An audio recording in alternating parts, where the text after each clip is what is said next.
Alright guys, स्वागत है आपका इस वीडियो में। तो फाइनली यहाँ पे जुजुत्सु काइसेन का न्यू एपिसोड आ चुका है, तो हम बाकी बातें वीडियो के एंड में कर लेंगे। तो अभी के लिए वीडियो शुरू कर लेते हैं। इधर एपिसोड की शुरुआत में गोजो की इन्फिनिटी टेक्निक के बारे में एक चीज बताई जाती है कि वो ऑटोमेटिकली अपने टारगेट्स को चूज कर सकता है। यहाँ पे शोको ने उसके ऊपर एक रबर और एक पेंसिल मारी होती है, तो ऑब्वियस बात है कि रबर से उसको कोई नुकसान नहीं पहुंच सकता, लेकिन पेंसिल उसको घायल कर सकती है, जिस वजह से यहाँ पे पेंसिल रुक जाती है और रबर उसके सर पे लग जाती है। यहाँ पे ये लोग प्रैक्टिस कर रहे होते हैं, बेसिकली गोजो प्रैक्टिस कर रहा होता है अपनी कर्स एनर्जी को कंट्रोल करने का। वो ये कहता है कि अगर वो पॉइजन को भी पता लगा लेगा तो काफी अच्छा हो जाएगा। इसके लिए मेरे को हर समय अपने लिमिटलेस टेक्निक को एक्टिवेट करके रखना पड़ेगा। तो शोको ये कहती है कि इससे तुम्हारे दिमाग की बैट बच जाएगी। तो गोजो कहता है कि जब ये सब चल रहा होगा उसी के साथ साथ रिवर्स कर्स टेक्निक भी चल रही होगी, जिस वजह से मेरा दिमाग फिर से फ्रेश हो जाएगा। वो बताता है कि वो अपने अलग अलग इंस्टेंसेस जैसे ब्लू और रेड को एक्टिवेट कर सकता है। उसके बाद आएगा डोमेन एक्सपेंशन और टेलीपोर्टेशन लंबे डिस्टेंसेस के लिए। ये सब मैं अचीव कर सकता हूँ, तो उसके लिए क्या तुम मेरे को कुछ लैब की चॉइस होगी शोको। तो यहाँ पे गेटो समझ जाता है कि यार साटोरू अब काफी ज्यादा ताकतवर बन चुका है। या तो वो यही सोचता है कि शोको तो किसी भी खतरनाक मिशन पे जाती नहीं है, गोजो काफी ज्यादा ताकतवर हो चुका है, इस वजह से वो अकेले सबसे निपट लेता है। जहाँ बात है मेरी, तो यहाँ पे सिर्फ अकेला मैं ही बचता हूँ। तकरीबन 1 साल से कर्स स्पिरिट्स की तादाद काफी ज्यादा बढ़ चुकी है। तब से मैं सिर्फ एक्सरसाइज करता हूँ, उन्हें एब्जॉर्ब करता हूँ और बार बार लगातार बस यही करता रहता हूँ। किसी को नहीं पता कि कर्स स्पिरिट का टेस्ट कैसा होता है। बिल्कुल ऐसा महसूस होता है जैसे कि हम कोई ऐसा कपड़ा ठूस रहे हैं मुंह में जिससे कि गंदगी को साफ किया जाता है। तो बेसिकली यहाँ पे हमें बताया जाता है कि गेटो ने जब से कर्स स्पिरिट्स को एब्जॉर्ब करना शुरू किया था पहले दिन से ही उसको पता था कि वो जो कर सकता है वो काफी ज्यादा अनकॉमन है, मतलब ऐसा सब नहीं कर सकते, लेकिन ये करना जरूरी भी है। इसलिए वो जुजुत्सु सॉर्सर बना जिससे कि वो लोगों को बचा सके। लेकिन यहाँ पे उसके थॉट्स धीरे धीरे करके चेंज होने लग जाते हैं। इधर आगे आके वो अपने एक जूनियर हाइबारा से मिलता है। ये तो बैठ के साथ में कोला पीते हैं। गेटो तो इधर हाइबारा से पूछता है कि तुम्हारी जर्नी कैसी चल रही है। तो हाइबारा कहता है कि मैं इन सब चीजों के बारे में इतना ज्यादा सोचता नहीं हूँ, लेकिन जब भी मैं अपना 100% देता हूँ जो कि मैं कर सकता हूँ उसमें मेरे को काफी अच्छा फील होता है। तभी यहाँ पे एक लड़की आती है और वो कहती है कि क्या तुम गेटो हो, तुम मुझे बताओगे तुम्हें किस टाइप की लड़कियां पसंद है। तो आपको याद होगी ये कैरेक्टर, ठीक है, नहीं याद है तो आगे याद आ जाएगी। तो भाई हाइबारा तो कहता है कि मेरे को तो ऐसी लड़कियां पसंद है जो बहुत ज्यादा खाना खाती है। तो गेटो कहता है कि क्या बकवास कर रहे हो तुम। तो हाइबारा कहता है मेरे को लोगों को पहचानना आता है, ये हमारे लिए इतनी बुरी नहीं है, ठीक है ना। तो गेटो कहता है मेरे साइड में क्यों बैठे फिर तुम, अगर तुम्हें लोगों को पहचानना आता है तो। हाइबारा जैसे चला जाता है और ये बंदी यहाँ पे साइड में आके बैठती है। यहाँ पे गेटो से पूछता है कि तुम हो कौन। तो बताती है कि मैं स्पेशल ग्रेड सॉर्सर यूकी सुकुमो हूँ, क्या तुम्हें याद आया। तो गेटो कहता है अच्छा तो तुम वो हो।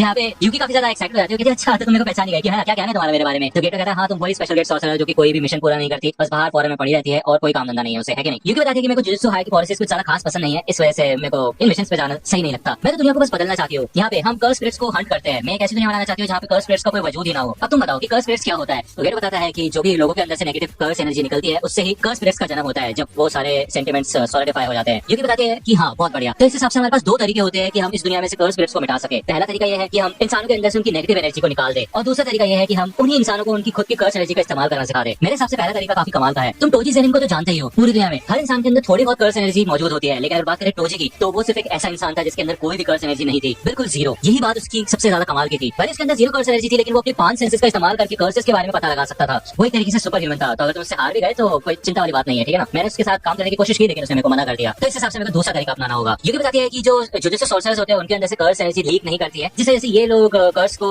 जन्म देने में कंट्रीब्यूशन नहीं दे सकते हैं, क्योंकि हर वक्त जुजुत्सु सॉर्सरर्स के अंदर कर्स एनर्जी फ्लो करती रहती है। तो अगर सारे इंसानों को जुजुत्सु सॉर्सरर बना दिया जाए तो फिर कर्सेस कभी पैदा ही नहीं होंगे, क्यों है ना। तो गेटो कहता है कि इससे अच्छा ये नहीं होगा कि हम सारे नॉन सॉर्सरर्स को ही मार डालें। तो यूकी कहती है वैसे ये आइडिया तो काफी ज्यादा मस्त है और सबसे ज्यादा आसान भी। अगर हम लोगों को मारना शुरू करेंगे तो बाकी बचे हुए लोग अपने आप को सॉर्सरर बना लेंगे। जिंदा रहने के लिए उन्हें ऐसा करना ही पड़ेगा, लेकिन मैं अभी इतनी पागल नहीं हुई हूँ कि इस प्लान के ऊपर अपना फोकस लेके आऊं। क्या तुम्हें नॉन सॉर्सरर्स पसंद नहीं है। तो गेटो कहता है मुझे नहीं पता, मैं हमेशा से ही नॉन सॉर्सरर्स को बचाने के लिए ही जुजुत्सु हाई में आया था, लेकिन अब कुछ समय से मेरे को समझ नहीं आ रहा कि सही क्या है और गलत क्या है। कमजोर लोग काफी ज्यादा बेकार होते हैं। मेरे दिमाग में 2 चीजें चल रही है और मुझे नहीं पता कि सही क्या है। तो यूकी उसे यही सजेस्ट करती है कि देखो सब तुम्हारे दिमाग में है, वो तुम डिसाइड करोगे कि सही क्या है और गलत क्या है, तुम्हें क्या करना चाहिए। जो भी तुम मानोगे वही सच बन जाएगा। तो अगर तुम जुजुत्सु हाई में रह के लोगों की मदद करना चाहते हो तो वो भी कर सकते हो, नहीं तो तुम दूसरा रास्ता भी अपना सकते हो। चलो वैसे तो मैं गोजो से मिलने आई थी और ये शायद गलत टाइमिंग थी, मैं निकलती हूँ यहाँ से। वो यहाँ पे बताती है कि ज्यादा बात है स्टार प्लाज्मा वेसल की, तो उसके बारे में चिंता करने की कोई जरूरत नहीं है, क्योंकि एक नया प्लाज्मा वेसल पैदा हो गया था और टेंगन अब बिल्कुल सही है, तो चिंता करने वाली कोई बात नहीं है। यहाँ पे दिखाया जाता है कि नानामी काफी बुरी तरह से जख्मी हो चुका होता है। वो एक मिशन पे गया था, लेकिन गोजो ने सबको संभाल लिया था वहाँ पे जाके। वो एक फर्स्ट ग्रेड केस था और यहाँ पे ऐसे दिखाया जाता है कि भाई नानामी की डेथ हो चुकी है। यहाँ पे गेटो ये सोचता है कि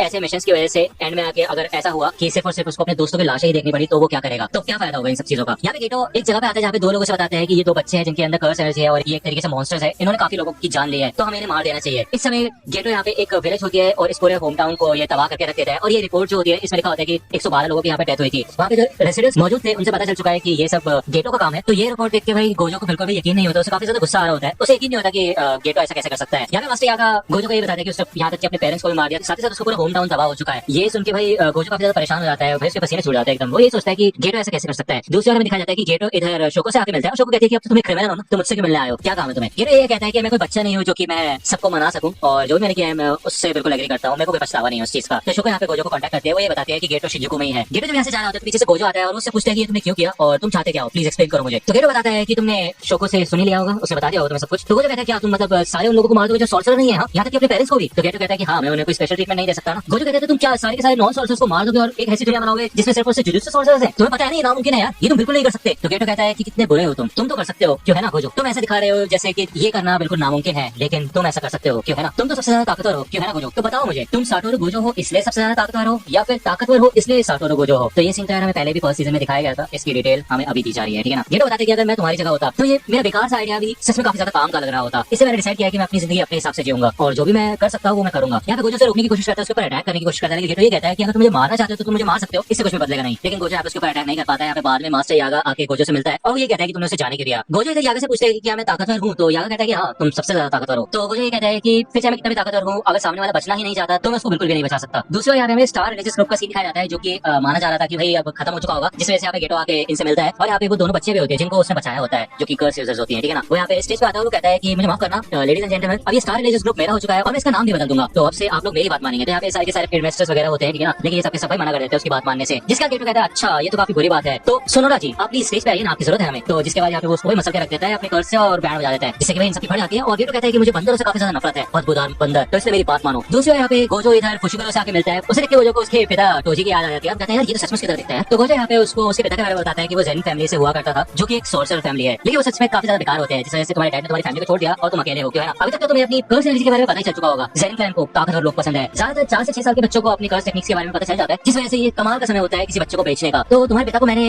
इस वजह से बोले कि उसने उसको मार दिया है। फुशिगुरो ये कहते हैं कि मैं नहीं जानना चाहता ये सब, ठीक है, मेरे को कोई फर्क नहीं पड़ता, मुझे तो उनका चेहरा भी याद नहीं, सुमिकी की मॉम भी घर पे नहीं आई है, पता नहीं कहाँ पे है वो लोग, तो मुझे उसका ख्याल रखना है। गोजो ये कहता है तुम अपने पिता के बारे में कुछ भी जानना चाहते हो तो मुझसे कभी भी पूछ सकते हो। तो चलो मेन पॉइंट पे आ जाते हैं कि अब तुम करना क्या चाहते हो, क्या तुम ज़ेन क्लैन में जाना चाहते हो? तो फुशिगुरो कहता है कि सुमिकी का क्या होगा, क्या वो वहाँ पे खुश रहेगी, उसी ऊपर सब कुछ डिपेंड करता है। तो गोजो कहता है कि 100% ना, वो बिल्कुल खुश नहीं रह पाएगी उधर। तो चलो फिर ठीक है, लगता है फैसला हो चुका है, अब बाकी सब कुछ मेरे ऊपर छोड़ दो, लेकिन तुम्हें काफी ज्यादा मेहनत करनी पड़ेगी, तुम्हें अपना बेस्ट देना होगा, ताकतवर बनना होगा। यहाँ पे हमें फाइनली फिर से अभी का सीन दिखाया जाता है अक्टूबर 19, 2018, ठीक है ना? इसे नोबारा फुशिगुरो और यूजी गोजो को उठा रहे होते हैं और गोजो उठते साथ ही भाई हंसता है और ये लोग आके भाई गोजो के चेयर पे बैठ जाते हैं क्योंकि वो काफी ज्यादा कंफर्टेबल होती है। फुशिगुरो पूछता है कि तुम हंस क्यों रहे हो, तो गोजो कहता है कि कुछ नहीं। तो फाइनली यहाँ पे हम शायद निकल चुके हैं उस फ्लैशबैक से और अब रीसेंट स्टोरी में पता चलेगी हमें। इस एपिसोड में बताया गया कि कैसे गेटो के थॉट्स चेंज हुए, वो कैसे चेंज हुआ, कैसे बुरा बना वो, ठीक है? तो ये कह सकते हैं, है ना? तो चलो यार इंपॉर्टेंट थे 5 एपिसोड, अब हम मेन स्टोरी पे फोकस कर सकते हैं। तो आप लोग काफी खुश हो गए क्योंकि काफी लोग परेशान थे यार कि यूजी का सीन क्यों नहीं दिखाया जा रहा है, ये कौन सी स्टोरी चल रही है। तो ठीक है यार, अब शांत हो जाओ, अब नेक्स्ट एपिसोड से तुम एक्सपेक्ट कर सकते हो कि तुम्हें अच्छी चीजें, धमाकेदार चीजें देखने को मिलेगी। तो यार वीडियो पसंद आए तो लाइक करना, सब्सक्राइब कर अगर चैनल को नहीं किया तो, ठीक है ना? मैं तो आपसे वीडियो में तब तक के लिए गुड बाय। तो दोस्तों आज की वीडियो के लिए सिर्फ इतना ही। आई होप कि आपको ये वीडियो पसंद आई होगी। अगर आपको ये वीडियो पसंद आई हो तो प्लीज लाइक कीजिए, अपने दोस्तों के साथ शेयर कीजिए और मेरे चैनल को सब्सक्राइब करना मत भूलिएगा। और अगर आप मुझे कांटेक्ट करना चाहते हैं तो आप मुझे इंस्टाग्राम पे कांटेक्ट कर सकते हैं, मेरे पेज की लिंक आपको डिस्क्रिप्शन में मिल जाएगी। मिलता हूं आपसे अगले वीडियो में, तब तक के लिए गुड बाय।